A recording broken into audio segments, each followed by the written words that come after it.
আল্লাহ রাব্বুল আলামিন দ্বিতীয় আয়াতের মধ্যে বলেন আর রহমানির রহিম, পরম করুণাময় অসীম দয়ালু। আমার মাওলা এখানে আর রহমান নামটা আগে আনছেন, রহিম পরে আনছেন।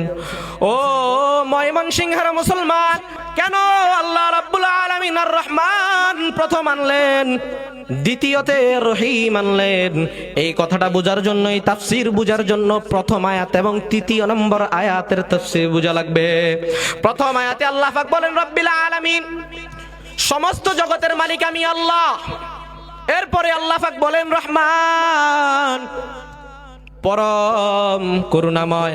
আল্লাহ পাক এই রহমান নামের দ্বারা বুঝাইতেছে, বান্দা দুনিয়ার মধ্যে আমি আল্লাহ তোমার জন্য পরম করুণাময় থাকবো। তুমি যদি আমি আল্লাহর নাফরমানি করো, তারপরেও আমি আল্লাহ তোমাকে রিজিক দান করব।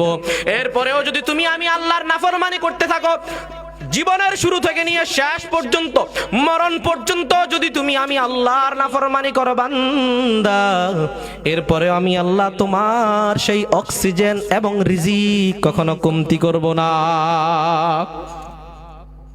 কারণ আমি আল্লাহ রহমান। কিন্তু বান্দা খেয়াল রাখো, আমি আল্লাহর আরেকটা নাম রহিম। আমি আল্লাহ তোমাকে রব্বিল আলামিনের পরে রহমান বলেছি, আমি আল্লাহ দুনিয়ার জন্য রহমান। কিন্তু আমি আল্লাহর নাম রহিম, অতি দয়ালু।